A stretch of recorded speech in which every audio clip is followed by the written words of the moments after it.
लालटेन का विकास है तो किससे हो रहा है? सीएनजी से हो रहा है। ये सीएनजी लाए थे क्या? ये तो हमारे सरकार में आया है। सीएनजी किसको कहते हैं? कौन चिड़िया है?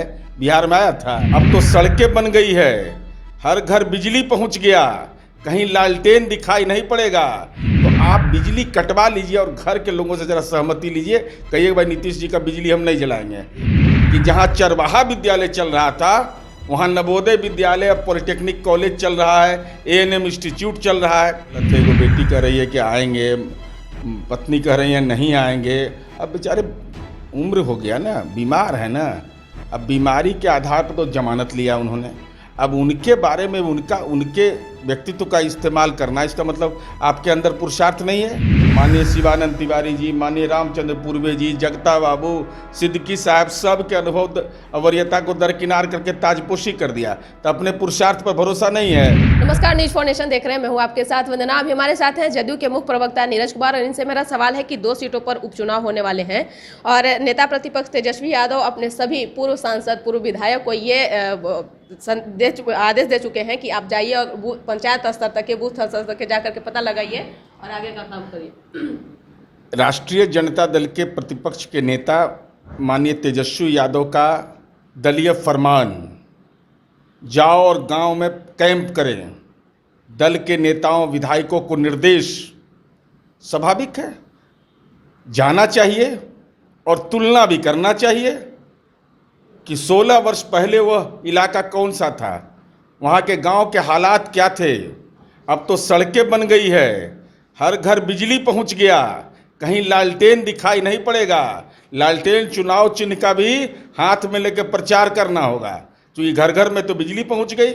और हम उम्मीद करेंगे कि प्रवास गांव में करिए, क्योंकि अभी कोविड-19 का भी दौर है, तो प्रकृति में जो बदलाव हो रहा है और उस बीच में जो प्राकृतिक वातावरण है, अब उसी इलाके में खड़गपुर है जहाँ की प्राकृतिक सौंदर्य का एहसास भी होगा लोगों को, तो स्वाभाविक है, हमारी उम्मीद है और उस जगह पर जाके दंडवत जरूर होना चाहिए कि जहाँ चरवाहा विद्यालय चल रहा था वहाँ नवोदय विद्यालय, पॉलिटेक्निक कॉलेज चल रहा है, एएनएम इंस्टीट्यूट चल रहा है। यह भी देखना चाहिए था कि जहाँ दिन में खौफ से लोग निकलते नहीं थे, अब तारापुर चले जाइए, मॉल बन रहा है, मैं वहाँ घूम करके आया हूँ। संग्रामपुर जाइए, मॉल बन रहा है, कोई रंगदारी मांगने का औकात किसी का नहीं है। कोई दिन रात हमारी बेटियाँ अगर कहीं घर से निकल जाए अगर अपने काम के लिए, तो उसको अपनी सुरक्षा का एहसास है।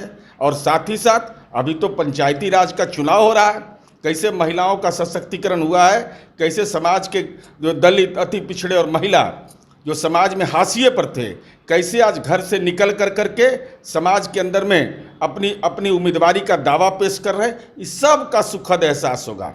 लेकिन हमारा उम्मीद है कि सबको तो आदेश जारी कर दिए, अपने चल जाते हैं बाहर दिल्ली उल्ली, अपने भी जरा गांव में रह के देखिए, अपने कार्यकर्ता के घर पर रहिए, तब ना एहसास होगा आपको कि कैसे माननीय नीतीश कुमार जी ने गांव की तस्वीर बदल दी है। ये आपको एहसास होगा जब बिजली, सड़क, शांति व्यवस्था, इस सब का एहसास करना है तो गांव में नेताजी जरा प्रवास करिए। लेकिन आप कह रहे हैं कि बिजली की दुनिया में लालटेन की क्या आवश्यकता है? राजद के दफ्तर में लालटेन 6 टन का वहाँ पे लगाया जा रहा है, या 9 टन का शायद, उसमें लिखा हुआ है कि लालटेन का प्रकाश बिहार का विकास। क्या लगता है? लालटेन का विकास है तो किससे हो रहा है? सीएनजी से हो रहा है। ये सीएनजी लाए थे क्या? ये तो हमारे सरकार में आया है। सीएनजी किसको कहते हैं? कौन चिड़िया है? बिहार में आया था। ये तो हमारी उपलब्धि है ना, तो यही लोग को बताइए जा करके ना कि अब लालटेन जलाइए, सब लोग बल्ब कटवा लीजिए, बिजली का कनेक्शन कटवा लीजिए। जो लोग भी राष्ट्रीय जनता दल के चुनाव चिन्ह का राजनीतिकरण करना चाहते हैं, उनसे मेरा विनम्रतापूर्वक अनुरोध है कि नेताजी अपने घर का बिजली का कनेक्शन कटवा लीजिए और अपने घर के सहमति पत्र दिला दीजिए और कहिए कि नीतीश कुमार जी से तो आपको बहुत नाराज़गी है, क्योंकि बिहार के माननीय मुख्यमंत्री हैं, तो उनसे बहुत व्यक्तिगत नाराज़गी आपको है। तो आप बिजली कटवा लीजिए और घर के लोगों से ज़रा सहमति लीजिए, कहिए भाई नीतीश जी का बिजली हम नहीं जलाएंगे, उनके राज में बिजली आया, हम बिजली का इस्तेमाल नहीं करेंगे। तब आपके घर के सदस्य ही आपका ऐसा इलाज करेंगे कि आप कहीं बोलने लायक भी नहीं रहिएगा, क्योंकि हर लोगों को एहसास है कि अगर ऊर्जा मिली है तो नीतीश कुमार जी के बदौलत मिला है। लेकिन जिस तरह से 2 सीटों पर जो उपचुनाव होने वाले हैं, लालू जी अब आ रहे हैं प्रचार प्रसार करने के लिए 2 सीटों पर, कितना भारी पड़ेंगे एनडीए अब पर? कौन सही है भाई, कोई गलत है। वो बेटी कह रही है कि आएंगे, पत्नी कह रही है नहीं आएंगे। अब बेचारे उम्र हो गया ना, बीमार है ना, अब बीमारी के आधार पर तो जमानत लिया उन्होंने। अब उनके बारे में उनके व्यक्तित्व का इस्तेमाल करना, इसका मतलब आपके अंदर पुरुषार्थ नहीं है। अरे माँ पिता ने तो आपकी ताजपोशी कर दी, अनुभव और वरीयता को दरकिनार कर करके। माननीय शिवानंद तिवारी जी, माननीय रामचंद्र पूर्वे जी, जगता बाबू, सिद्दीकी साहब, सब के अनुभव और वरीयता को दरकिनार करके ताजपोशी कर दिया। तो अपने पुरुषार्थ पर भरोसा नहीं है, क्या पिताजी का इस्तेमाल करना चाह रहे हैं? इसका मतलब तो साफ है कि आप कहीं ना कहीं नेतृत्व को जो आपको दिया गया है, कहीं कहीं आपको अंदर आत्मविश्वास नहीं है। उसे वही उन्हीं का भाई तेज प्रताप यादव है, वो भी कमजोर पड़ते नजर आ रहे हैं कहीं। अब वो तो परिवार का मामला उनका है, मामला है। अब लेकिन ये महत्वपूर्ण बात है भाई कि भाई किसी के बारे में कह देना कि हमारे पिताजी का पार्टी है और सब नेता सब चुप हो गया, दंडवत हो गया, इसका मतलब क्या हुआ?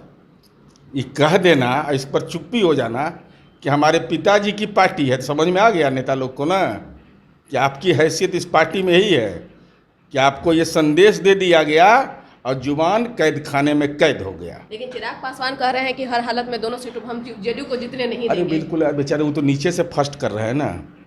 उन्हीं का संसदीय क्षेत्र है तारापुर। क्या होगा? लोजपा ने उम्मीदवार दिया, उसको कितना वोट आएगा? अपने बारे में न बोलिए।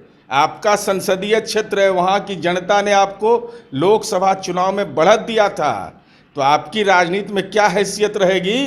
कुल कितने मत प्राप्त होंगे चिराग पासवान जी, जरा यह भी संदेश दे दीजिए। बिल्कुल।